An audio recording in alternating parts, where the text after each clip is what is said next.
Hola, ¿qué tal? Hola Borja, ¿cómo estás? Muy buenas, Martín. Hemos hablado en el podcast muchas veces de la rehabilitación del patrimonio, quizá una de las rehabilitaciones más complicadas, porque estamos trabajando con edificios singulares. Pero ¿qué pasa si la rehabilitación de patrimonio lo haces ya con edificios que son iconos, verdaderos iconos, o bien culturales, o bien religiosos, o sociales? Ahí el que sea arquitecto o arquitecta, tendría que tener bemoles para afrontar una rehabilitación de estas características, ¿no, Borja? Pues lo hemos comentado en alguna entrevista, ¿no? Que con algún técnico que está especializado en estos campos, que es complejo, que es muy apasionante, pero que supone muchos retos también. Pues hoy en rehabilitaconexito.com vamos a hablar de rehabilitación de patrimonio, pero cuidado, con verdaderos monumentos.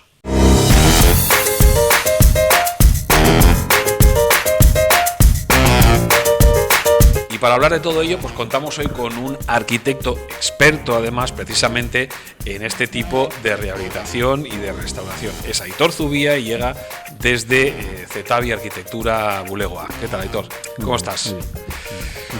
Muy bien. Oye, ¿no da miedo de repente meterle mano a un icono como puede ser una catedral, por ejemplo? En este caso hablamos del Buen Pastor, por ejemplo, San Sebastián. Sí. Bueno, a ver, más que miedo da cierto vértigo, respeto, pero bueno, es como todo en la vida. Al final, con mucho trabajo, mucha dedicación, pues intentas hacer tu trabajo lo mejor posible, rodearte de muy buenos colaboradores, que es yo creo que básico, y bueno, y dar pasos hacia adelante, sin más. Porque será muy complejo. ¿Es más complejo una catedral, por ejemplo, que, no sé, que otro tipo de edificio? No, Digo por la ornamentación ver, que tiene. Cada edificio es un mundo. Ya. Por ejemplo, en esta catedral de Donosti tiene 125 años. No tiene más. También estamos interviniendo en edificios que tienen 500, en iglesias, parroquias, etcétera. Entonces, ahí cada edificio es un proyecto único, que tampoco tenemos recetas mágicas para todas. Lo que sí es eso, pues intentar intervenir con cuidado, ser muy respetuosos y trabajar mucho. ¿Qué te inspira a especializarte en la rehabilitación de edificios históricos? Bueno, ¿Te tiene que gustar la historia? Sí, y luego, bueno, pues cuando pusimos el estudio, éramos jóvenes, no empezamos con demasiada obra nueva, teníamos algún chalet, etcétera, y empezamos mucho a rehabilitar. Rehabilitar primero edificios, bueno, obras pequeñitas, en edificios normales, residenciales, etcétera, y poco a poco, pues bueno, partes de caserío, tal, pues ya empezamos con elementos de arquitectura más tradicional. Y una cosa nos llevó a la otra y bueno, pues después de más de 15 años, pues aquí seguimos. Es que da la sensación de que cuando eres arquitecto, ¿no? Parece que quieres construir cosas muy modernas, muy, ¿no?, rompedoras y tal, ¿no?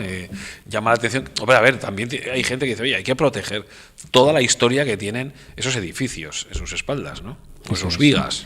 A ver, en los edificios que en el País Vasco que tienen protección especial o a nivel estatal, los BIC famosos, bueno, pues tienes una serie de criterios a la hora de actuar en los elementos que tienes que conservar que tienes que ser muy, muy, muy estricto.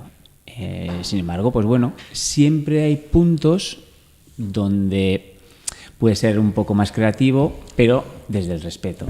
De hecho, bueno, pues si haces alguna zona más nueva o renuevas, lo que no puedes caer es en falsos históricos. O sea, tienes que... se tiene que entender bien la restauración, el elemento original, pero también te da posibilidades de meter elementos nuevos. ¿Y cómo manejas ese equilibrio entre lo que es esa conservación del patrimonio? Claro, porque estás hablando de edificios que ya tienen su propia identidad, ¿no? Y tocar esa identidad e integrar soluciones modernas puede ser complicado, ¿no? Sí, a ver, no puedes cambiar la identidad de un edificio.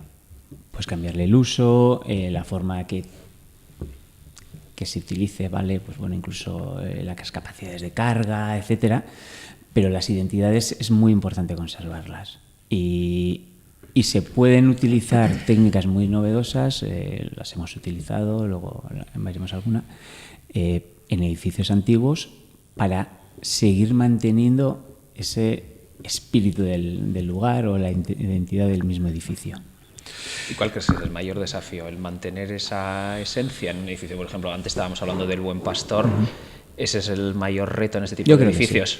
Sí. El respetar, ¿no? La esencia. Respetar, porque bueno, al final la restauración técnica, si cuentas con buenos profesionales, etcétera, pues bueno, se va llevando adelante, pero esa idea de hacia dónde quiero ir cuando te llega un proyecto de estos, según el estado en el que esté el edificio, etcétera, pues bueno, tienes que dirigir qué es lo que ese punto de mira, ¿no? Entonces, yo creo que es lo más difícil.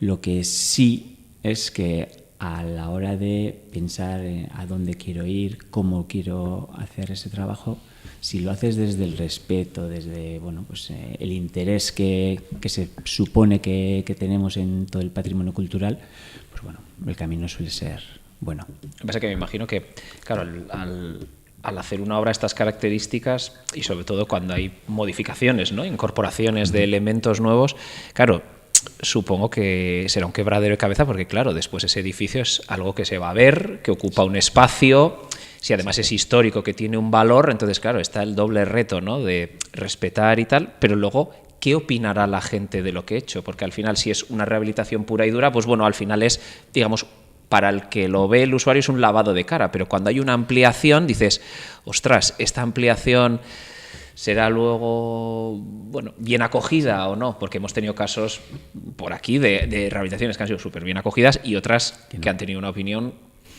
nefasta. Sí, a ver, bueno, pues tienes ese intentar mantener el equilibrio entre qué es lo que cambias. Muchas veces nosotros lo que intentamos es hacer una especie de esquema de importancia. Hacer un estudio patrimonial del elemento para ver cuáles son las claves a respetar en ese edificio, en ese inmueble. Entonces, a partir de ahí, pues ya el mismo edificio te va dando pistas para poder escoger un camino u otro. Claro, hay estilos también en los que tienes que tener cuidado. Por ejemplo, la restauración de la fachada del edificio de Idiáquez Ederra en Azcoitia. ¿Cómo asegurasteis la preservación de ese aspecto, de ese estilo mudéjar? Pues bueno, eso fue un gran reto. A ver, es un edificio que llevaba con andamiajes, etcétera, pues los últimos 15 años. Madre mía. Había gente de unos 20 años en Azcoitia que no había conocido ese edificio sin andamiajes, sin refuerzos estructurales. Se caía la fachada, se tuvo que sujetar. La fachada de ladrillo tenía pues, distintas pinturas que se le habían dado, etcétera.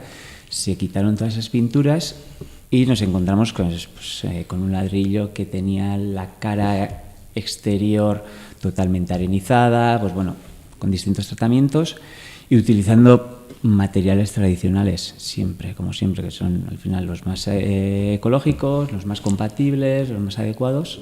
Pues bueno, fuimos viendo a ver pues, esos acabados, pues si el mortero tenía que estar en la línea del ladrillo, más remetido, menos, etcétera. Vas ya al detalle para que luego la visión general al final sea la correcta. ¿Qué consideraciones claves tienes que tener para restaurar edificios con ese tipo de elementos que son arquitectónicos pero que son muy antiguos o que están dañados, como has dicho tú, ¿no? En este momento, ¿no? Pues escuchar a mucha gente, intentar estar rodeado de colaboradores buenos, hablar con las entidades como Diputación, los departamentos de Patrimonio, Diputación, el Gobierno Vasco, ayuntamientos, etcétera, para que las decisiones también sean consensuadas. No puedes ir si tienes que si eres el responsable, imponer tu criterio propio, pero convenciéndolo. Normalmente lo que intentamos también es que haya un consenso, que estemos todos de acuerdo con lo que se vaya a hacer y de esa forma, pues bueno, normalmente si muchos o un grupo ya estamos de acuerdo, es fácil que se acierte. ¿Y cómo gestionáis esa colaboración? Porque al Claro. final son disciplinas ¿Cómo tan se ponen de diferentes. acuerdo? Sí, porque al final en una rehabilitación entran muchos tipos de gremio y bueno, cada uno pues con su forma de hacer diferente. Eso es. A ver, sí, a nosotros como directores de obra nos toca más o menos dirigir la orquesta. Pero bueno, es como un director de orquesta, como digo, al final tiene distintos instrumentos. Ya por suerte llevamos unos cuantos años, nos conocemos y bueno, pues hablando mucho y escuchándonos, tanto unos como otros, y colaborando. Al final ¿Qué es más eso. compleja, la obra o el gestionar? Muchas veces es la La gestión. gestionar. Sí. Las personas que la obra. Sí, Eso es que creo, a ¿no? veces, Me últimamente, convence. en alguna otra entrevista es lo que comentamos, que ya no son las obras el quebradero de cabeza, sino las personas que conforman la obra. Sí, al final, pues bueno, a ver, que es lo normal, hay muchos estamentos en distintos niveles, con distintas responsabilidades, y bueno, tienes que poner de acuerdo a todos. Vamos un poquito más allá, ¿no? Hemos estado hablando de proteger ese edificio histórico. Pero ¿qué pasa si a ese edificio histórico se le va a dar otra función, ¿no? Por ejemplo, el caso del convento de las Carmelitas de Zumaya, que pasa de ser un convento a ser una escuela de música. Ahí la cosa se complica algo más, ¿no? Sí, porque, a ver, en un primer momento, a ver, era un edificio que entrabas, que estaba muy bien conservado, la verdad. No tenía demasiados problemas, no es como el tema de Iriarte Cedera que habéis comentado, que se caía directamente. Este era un edificio que estaba muy bien. Pues menos mal que estaba bien, ¿no? Sí, lo que pasa es que en el momento que cambia el uso de residencial a público, en este caso, a un uso público, los forjados tienen que aumentar, pues bueno, los originales podrían tener, yo hablo en kilos por metro cuadrado, unos 175, entre 150 y 200 kilos por metro cuadrado de sobrecarga, tienes que subirlo a 500, a 5 kilonewtons. Entonces, claro, ¿cómo haces para reforzar todos los forjados sin que se note demasiado ese refuerzo? Pues bueno, en este caso hemos utilizado solo un sistema de refuerzo. Pues bueno, mira, pues creemos que es más adecuado este sistema. No, hemos utilizado 4 diferentes, desde abajo, desde arriba, según qué es lo que queríamos conseguir. Por ejemplo, tenemos una planta donde la planta de las celdas, los dormitorios de las monjas, que es en este caso la más característica de todas, y queríamos que esa visión a la entrada, al entrar al pasillo, a esa planta, se mantuviese igual. O sea, cuando entrabas al pasillo, que tanto el suelo fuese el original, el techo original y los tabiques originales. Esos tabiques son unos entramados, por ejemplo, unos entramados estructurales, una mezcla entre un entramado de madera con los tabiques, y trabajan. Claro, había que reforzarlos. Los forjados, casi había que más que duplicar la capacidad de carga. Pues bueno, pues reducir luces, etcétera, utilizar distintos sistemas, pero normalmente se ven. Lo normal es que desde abajo se apoye, pero claro, el suelo sí puedes actuar desde abajo, pero el forjado superior, si actúas desde abajo, se ve. Entonces, pues bueno, en este caso hemos actuado desde arriba, con sistemas novedosos, ya que se han hecho a una escala ya un poco más potente. Hemos utilizado el CLT, la madera contralaminada, que son unos paneles de madera que muchas veces se utilizan pues, para hacer forjados, cubiertas o incluso paredes portantes, y lo pusimos en colaboración con la estructura original. O sea, hacemos que aumente la capacidad de la estructura original manteniendo su labor. Entonces, con el departamento de madera de Tecnalia y uno de nuestros mayores colaboradores, como Josu Benito y todo su equipo, pues bueno, diseñamos un sistema que, además de trabajar en seco, pues podíamos, tenía una capacidad, aumentamos la capacidad de carga de forma instantánea en el momento que se ataba. Metimos, pues bueno, para que tengáis una idea, en unos 1.000 metros cuadrados, más de 8.000 tornillos. Casi nada. Conectando la madera original con esos nuevos paneles.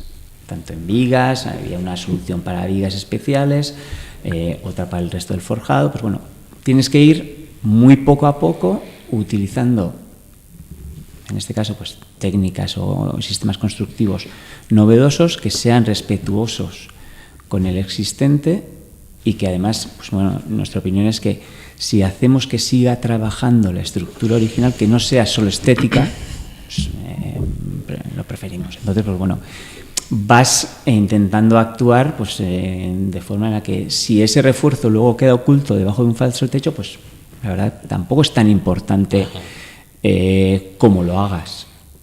A ver, lo tienes que hacer haciéndolo bien, pero estéticamente como quede. Pues bueno, mira, solo tenemos que proteger a fuego, pues ya está. Pones una viga metálica, por ejemplo, o otra viga más de madera y ya está. Hay otras veces en las que ese refuerzo se va a ver, entonces, claro, pues bueno, tienes que actuar de distinta forma. Hay empresas que nos están preguntando si pueden colaborar. Claro, este es un proyecto abierto a todas las marcas. Si eres una de ellas y estás interesada en pues, colaborar con nosotros e incluso patrocinarnos, rehabilitaconexito.com, ponte en contacto con nosotros. Ahí hay un formulario especial y directamente nos llega tu información y nos ponemos en contacto. Seguro que cerramos un acuerdo para que tu empresa, tu firma o tu marca esté aquí presente y pueda llegar a mucha gente.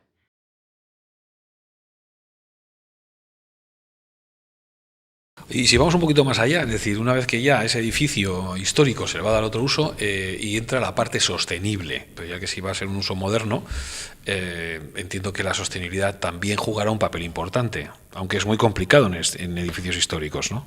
Sí, pues tomar medidas. En este convento de Zumaya, por ejemplo, se consiguieron unas ayudas Next, tan famosas últimamente, no por intervención en el patrimonio, sino por sostenibilidad, por eficiencia energética. Entonces, hemos podido, pues bueno, juntar, ¿no? Aunar el patrimonio con la eficiencia energética.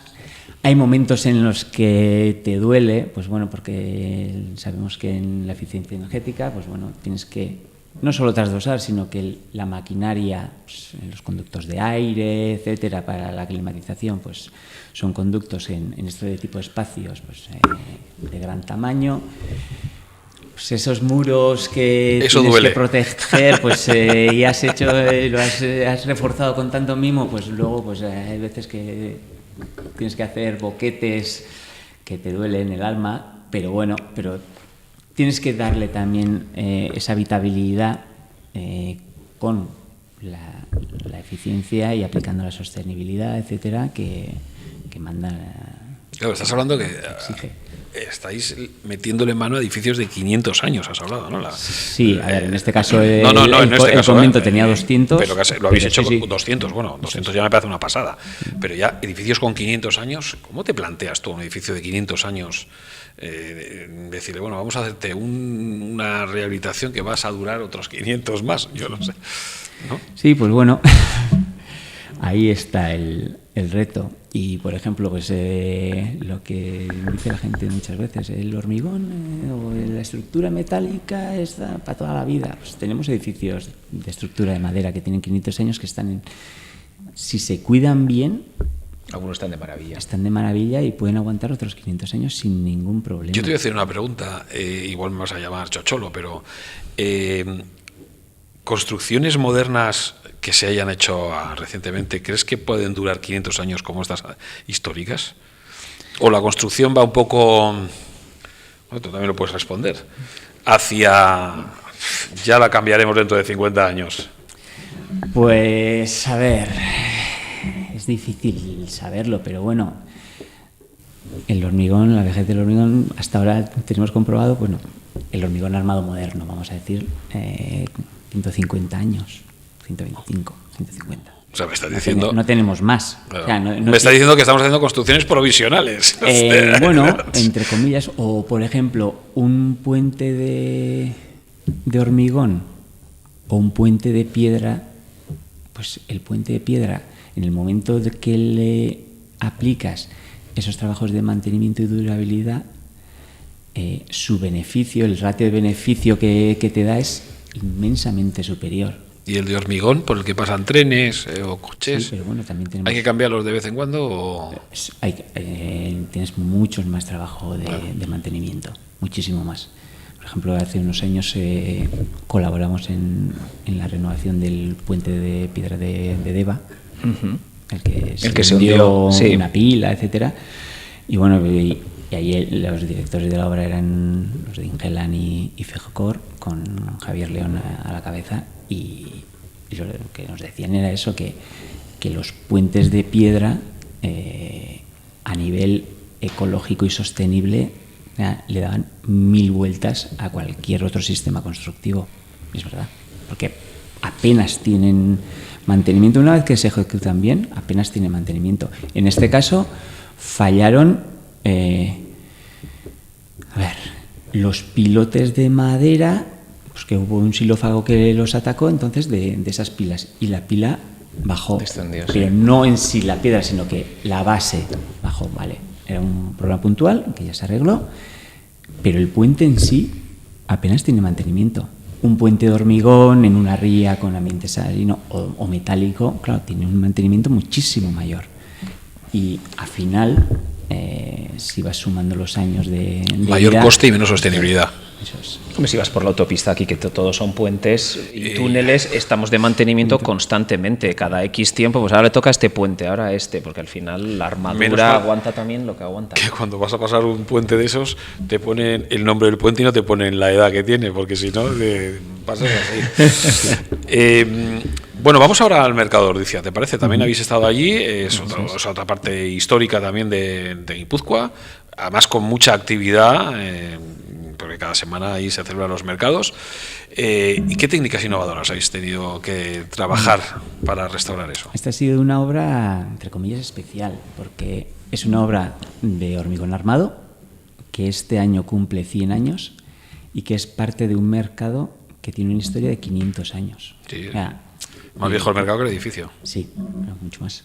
Y bueno, al final era un edificio que la última intervención potente se le hizo en el año 96 y lo que peor estaba era la cubierta. Es una cubierta plana, pues bueno, al final, dentro de lo que cabe para una cubierta plana de hace 30 años, no estaba tan mal la impermeabilización, pero bueno, tenemos que impermeabilizarlo. Luego se le han ido haciendo, al final es un mercado que tiene un gran uso, todos los miércoles tienen el famoso mercado, pero luego el edificio, la plaza, es una se utiliza plaza todos los días. Eso es. Además a resguardo. Hay golpes, niños jugando a fútbol, zonas que se pintan, repintan. Bueno, pues hemos intentado limpiar todo lo posible, reparar pues ya las zonas dañadas del hormigón, recuperar todos los volúmenes y darle, pues bueno, ya de nuevo otros, a ver si de 30 a 40 años con cierta tranquilidad. ¿Y qué tendencias veis en cuanto a materiales? Porque sí es verdad que últimamente, bueno, Diputación y tal, sí que están volviendo a materiales como mucho más naturales. Algunos ayuntamientos en patrimonio han empezado a prohibir biocidas, productos químicos, ciertos tratamientos. Eso es. Al final, lo que se está comprobando es que los materiales tradicionales que se han utilizado siempre históricamente son los más compatibles, los que más duran, los que menos problemas generan en el futuro. Puede ser que bueno, pues, la aplicación sea más lenta, más complicada, que los gremios tengan que ser más especializados. Sí.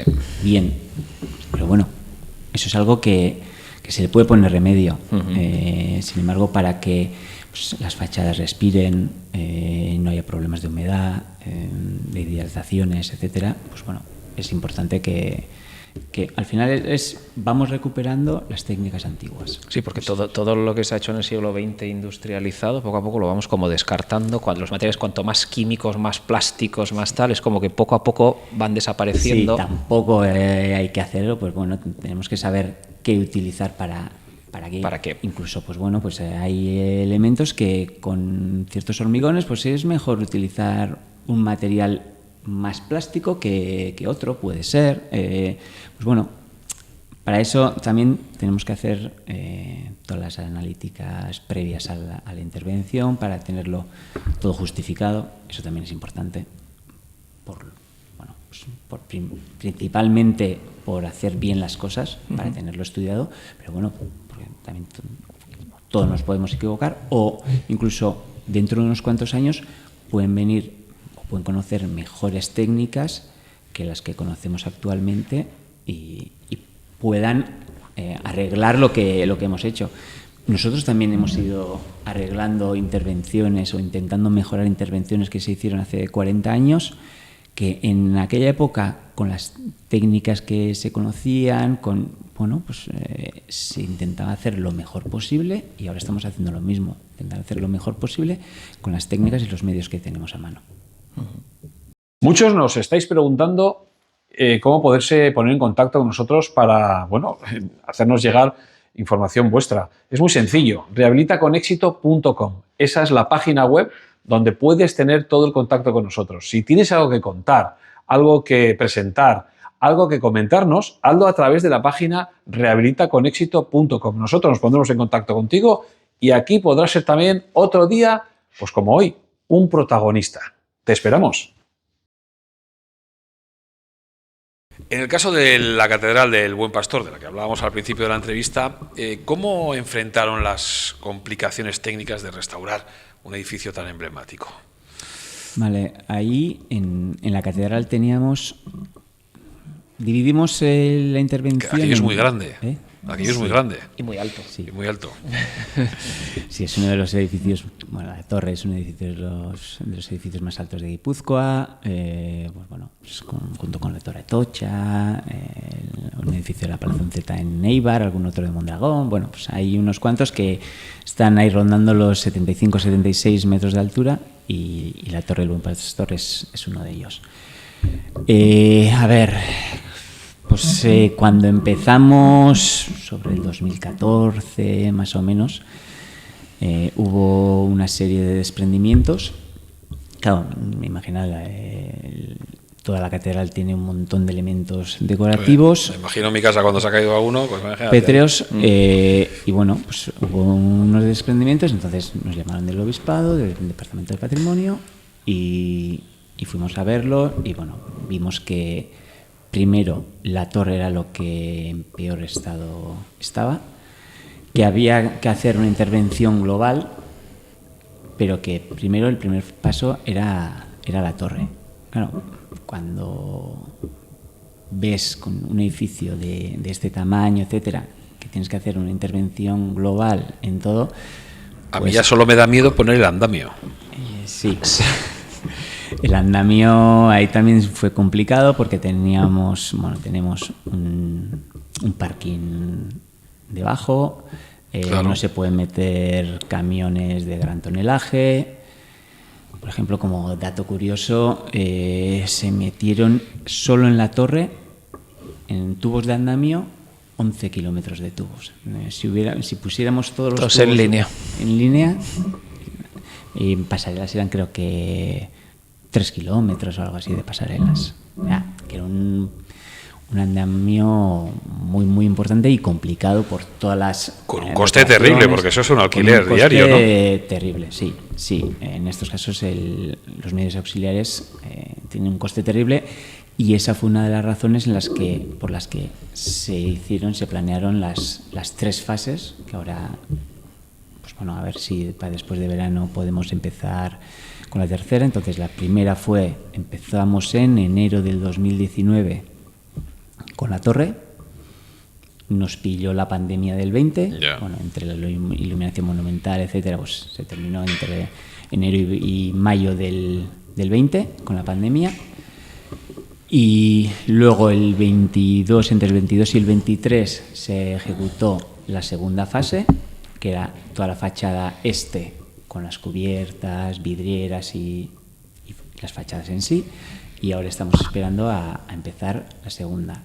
Las 3 fases, la subvención principal nos ha llegado del Ministerio de Fomento, el antiguo Ministerio de Fomento, con el programa del ahora 2% cultural, y ha sido una de las claves para poder llevar este Claro, porque proyecto otra de las adelante. cosas que hemos hablado es de las financiaciones de este tipo de obras, que al final muchas la aborda la propia Iglesia, pero claro, meterle mano a una catedral, las cosas se complican. Entiendo que ahí hará falta ayudas gubernamentales, principalmente, sean públicas, habrá aportaciones privadas, pero eso también habrá una ingeniería de cómo financiamos todo esto, ¿no? Sí, ahí, pues bueno, claro, pues a nosotros nos dijeron, llevamos 3 años, del 14 al 17, trabajando en planear la intervención, cómo, hasta qué nivel, pues bueno, porque esa intervención, pues bueno, la puedes escalar más o menos y tal.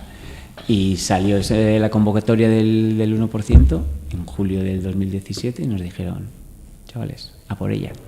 Y pues bueno, pues nos la leímos, nos la estudiamos bien y fuimos a por ella, presentamos toda la documentación y conseguimos la financiación, y una vez tuvimos ya esa financiación, en la torre se pidió el 50%. Pues bueno, o sea, adelantan esa ayuda. Eso es, adelantan, claro, es que y ahí si no, ya empezamos, pues bueno, junto con la parroquia de Buen Pastor, bueno, y el obispado, hablando con aquella primera vez con el ayuntamiento y con Diputación. Luego en la segunda fase ha colaborado el gobierno vasco, además del 75% lo pagó el ministerio y el 15% el gobierno vasco, y en esta tercera fase, pues bueno, estamos ahí, ya tenemos el 75% del ministerio también, y estamos pues negociando con las distintas entidades para ya... O sea que mientras estáis abordando la rehabilitación, estáis negociando la siguiente fase para conseguir la financiación. Eso es. ¿No es muy estresante? Sí, pero bueno, nos gusta lo que hacemos. Ya. Entonces, sí, la verdad es que es estresante, y al final toda esa documentación de ayudas, etcétera, pues, la tenemos que preparar nosotros.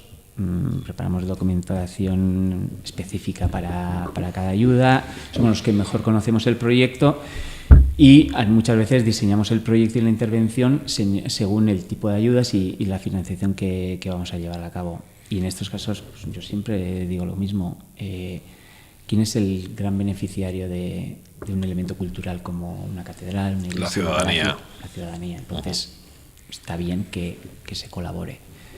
Entonces, por eso se llaman las entidades públicas, para que colaboren, para que la ciudadanía siga disfrutando de un elemento así.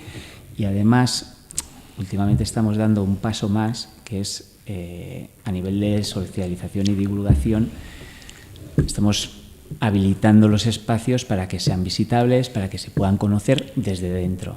De esa forma, pues bueno, yo por mi labor, por mi trabajo, tengo posibilidad de subir, pues tanto a la Torre del Buen Pastor, a la Bajo Cubierta, de otras iglesias, palacios, edificios especiales. Pues bueno, hay muy poca gente que ha subido a la parte superior del mercado de Ordizia. Ya. Yo sí he podido subir. Claro. Ahí, pero bueno, o nuestro equipo, ¿no? Nosotros sí tenemos esa posibilidad. Lo que sí nos gusta es que a futuro, para que ya la ciudadanía también sienta como suyo el edificio. Al final, creemos que con esa divulgación, ese trabajo que se pueda hacer con la ciudadanía, además de ese beneficio cultural, que conozca la historia de dónde viene. Bueno, a ti te encantará lo que han hecho en Vitoria, ¿no? Con la catedral. Sí. El abierto por vacaciones, ¿no? Por obras. Por obras. Exacto. Y bueno, pues... Pero eso para un arquitecto no tiene que ser tampoco muy... ¿no? Muy interesante, porque claro, vosotros estáis ya lo que estáis, y de repente que vengan hordas de gente a ver cómo se está trabajando. A ver, es según cómo se plantee la rehabilitación. Nosotros, por el tipo de financiación que tenemos, lo planteamos a posteriori. Durante las obras se hacen alguna visita especial, pues con la Escuela de Arquitectura, el martes autoridades, de estructuras de madera, del OPV, etcétera. Pues, pero luego, pues, autoridades, haces visitas puntuales. Pero sí, lo que nos gusta es que una vez se termine la obra, o incluso la obra diseñarla con la posibilidad de que se pueda visitar. Eso nos parece muy... Y contar también lo que se ha hecho en esa obra. Es interesante, porque te dice que al final estáis haciendo historia, ¿no? Sí, más o menos. Estáis conservando esa historia, estamos pero conservándola, eso es. Historia, ¿no? Porque sí, y lo que sí estamos intentando es que en esas visitas, ahora estamos trabajando para que la torre del Buen Pastor sea visitable, en colaboración con el que podamos subir. Para que podáis subir todos. Para que en esas visitas no solo se cuenten pues, temas históricos, etcétera, sino que también se cuenten pues, anécdotas de la obra o por qué se tomó una decisión y no otra. Bueno, nosotros se lo contaremos y creemos que en esa visita pues al final la enriquece. Sí, yo creo que sí. Yo tuve la suerte de subir con Aitor y su equipo a la torre de Buen Pastor. Joder. Y es una pasada, porque claro, además poder contar con el equipo técnico que te cuenta un poco las anécdotas y demás es impresionante, porque claro, además de que es espectacular por la altura, por la estética, por tal, claro, pero contar con el equipo que te va contando esas cosas es increíble.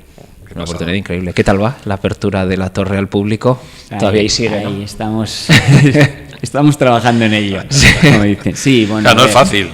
No es fácil, hay que garantizar en todo momento la seguridad, la evacuación, etcétera. Entonces estamos, pues bueno, como con todo, con los temas de financiación, etcétera, implicándonos para que con imaginación, ganas, trabajo, rodeándonos de buenos colaboradores que nos presenten productos novedosos que sean pues, específicos para este tipo de edificios y respetuosos con ellos, porque no puedes meter cualquier tipo de instalación, pero tienes que proteger al visitante. Pues bueno, pues, estamos acotando toda esa intención. Es que hablábamos de la financiación, pero otra cosa es la normativa también a la que os tenéis que enfrentar muy de vez en cuando, sí. Y más con edificios históricos. ¿Es fácil? ¿Cómo afecta todo eso a vuestro trabajo del día a día? Bueno, tuvisteis el tema de la luz en el Buen Pastor también, de la iluminación. Sí. El día, bueno, si quieres nos lo cuentas. Sí, cuenta. El tema de la iluminación. Sí, pues bueno, a ver, por ejemplo, el tema de la iluminación de estos edificios monumentales es un tema de los ayuntamientos. En el año 96 creo que puso el ayuntamiento la anterior iluminación y claro, para la obra había que desmontarla, lógicamente. Pues, bueno, el obispado pidió el permisos, licencias, etcétera, y estaba incluido el desmontaje, pero bueno, pues claro, un ayuntamiento como el de Donosti es muy grande. Es normal que de los distintos departamentos pues muchas veces pues no haya se comunican, dilo tranquilamente. Sí. Es normal. Y bueno, pues después de empezar la obra nos preguntaron, oye, ¿y la iluminación cuándo la vais a poner? Dijimos, no la vamos a poner, no es nuestra, no está incluida. De hecho, el programa del 1% cultural del Ministerio no permite que se financie la iluminación monumental. Entonces, ¿qué hemos tratado? Así unos técnicos, bueno, pues lo hablamos con la Concejalía de Cultura en aquel momento. Vimos que había la posibilidad de aprovechar el andamio que antes has comentado, que solo en andamios se gastan unos 300.000 euros. Madre mía. Claro, tener esos 300.000 euros ya puestos ahí, claro. Pues claro. Me beneficiaba hacer toda la iluminación, claro. Beneficiaba y claro, te permitía llegar a sitios para poder llevar todo el cableado de forma correcta, porque claro, si lo haces por dentro, como se puede, bueno, buenamente se puede, como se hizo la vez anterior, pues bueno, hay zonas que pues no, la intervención no es la más correcta posible, pues, pero si tienes todo un andamiaje exterior, pues sí lo puedes hacer. Entonces, pues bueno, tuvimos que pedir permiso y negociar con el Ministerio que nos dejara utilizar el andamio. No pagaban, ampliábamos unos 4 o 5 meses el alquiler. Esa ampliación no lo pagó el Ministerio, pero sí que nos permitieron poder utilizarlo para poder colocarlo. Claro, es que nos ahorrábamos 300.000 euros. Sí, claro. No, era eso o dejar la catedral dejarla a oscuras. oscuras, Claro. Eso es. Y un monumento de esas características tienes que iluminarlo porque es una atracción, además. Yo creo que sí, además es un icono dentro de Que sí, que sí. Creo que nos comentaron que era el segundo edificio más fotografiado dentro de Donosti. Bueno, pues es que al final se ve desde todas partes. Y bueno, pues al final llegó todo a buen puerto, pero sudando, cuesta, sudando. Sí. Oye, ¿cómo ves el futuro de la rehabilitación del patrimonio? En relación, por ejemplo, a las nuevas tecnologías, a la sostenibilidad. O sea, ahora hay aspectos a la hora de construir o de rehabilitar que yo creo que muchos de ellos igual pueden llegar a chocar, ¿no? con la Yo creo que hay conservación. una palabra que es clave, es el equilibrio. O sea, tienes que sí o sí, tenemos que adecuarnos a la sociedad actual, a las necesidades actuales. Ya entendemos que la sostenibilidad, por ejemplo, es algo que ya lo llevamos dentro, pero igual que la sostenibilidad, creo que el próximo reto tiene que ser el cultural. Entonces, ya, pues bueno... ¿Crees que estamos perdiendo cultura en la sociedad actual? ¿O Yo interés creo que por la cultura? No sé si Claro, bueno, la cultura es muy extensa. Es muy extensa. Estamos hablando de cultura Un poco arquitectónica. respeto también, Sí, quizás. Nos centramos en la cultura arquitectónica, Sí, porque sí. por Respeto a la ciertos cultura. también Sí, es cultura. no, es sin duda. Lo que pasa es que como sociedad, pues bueno, hace igual 100 años nos dirigíamos más a la industrialización, ¿no? A ese repunte pues, económico, a la producción, etcétera. Ya durante los últimos años, pues, la sostenibilidad sí ha calado con fuerza, etcétera. Creo que el siguiente paso tiene que ser la cultura en todos los términos. Además es que como sociedad es lo que nos va a ayudar. Por ejemplo, nosotros estamos en una zona que siempre ha sido de mucho tránsito, que hemos vivido y convivimos culturas diferentes, idiomas diferentes. Eso yo creo que es algo que se puede aportar y exportar. Entonces, pues bueno, creo que el siguiente paso es eso, el que la sociedad entienda la cultura como algo realmente necesario. Y para no olvidarnos de dónde venimos, para no cometer los mismos errores. Está claro. Errores, por ejemplo, es que estaba mirando ahora a ver qué te parecía el Palacio de Congresos de Oviedo. Bueno. Y que tú que eres una persona que te dedicas mucho precisamente a preservar la historia, de repente que te metan esa nave extraterrestre en una zona prácticamente histórica, ¿no? Una patada Sí. en toda la boca. A los vecinos de la zona una patada en toda la boca. Sí, pero por ejemplo el mercado de Ordizia, el edificio del mercado, que es un edificio de hormigón, 100 años, es una especie de ovni metido en la mitad del casco histórico que hoy en día ya, pues bueno, no entendemos Ordizia sin esa cubierta del mercado, sin esa plaza del mercado, pero según la normativa actual no la podríamos hacer. Entonces, pues bueno, también el tiempo nos da cierta perspectiva. Hay, como todo en todas partes, intervenciones más adecuadas y otras menos, sin duda, y podemos opinar. No, está claro. Además, no, que era un ejemplo sí, de un poquito que cómo lo veíais, arquitectos que estáis más con el papel de protección, ¿no?, de la historia, frente a otros que es el rompo con todo porque mi firma tiene que ser la mejor del mundo mundial y tengo que asombrar sí o sí, ¿no? En nuestro trabajo siempre decimos que normalmente hacemos un buen trabajo cuando no se nota en nuestro trabajo. Eso es. Somos la antítesis, el arquitecto estrella. Pero bueno, yo estoy contento con... Bueno, eso pasa con el Buen Pastor, ¿no? Que comentabais, que la gente dice, ay, mira qué limpita, la han lavado. Cuando no saben el curro que se han pegado luego a nivel estructural, con todos los refuerzos y tal, y dicen, ay, mira qué bonita ha quedado, que la han pasado con la Karcher por encima. Sí, en el mercado pues me comentaba que estuvieron de visita en el pueblo y nos decían, sí, ¿y qué tal la obra? Ah, sí, la han pintado. La han pintado. Pues sí, pues bueno, y además es normal. O sea, y también creo que para eso es bueno que haya esas visitas, etcétera, para contar qué es lo que se ha hecho realmente y en qué se utiliza el dinero público, que es muy importante. También, eso es verdad. Aitor Zubia, gracias por estar con nosotros y por hacernos conocer un poco más la historia de esos iconos, lo que hablamos al principio, ¿no? Que son iconos culturales, iconos históricos que hay que preservar y que preservarlos tiene un trabajo que no vemos, pero que es arduo y que estáis ahí en ello. Muchas gracias. Y a los demás, bueno, pues deciros que aquí seguimos en rehabilitaconexito.com. Contaremos muchas más cosas. Don Borja, la próxima, pues no sé qué será, pero interesante. Eso seguro. Seguro. Histórica también. Hasta luego.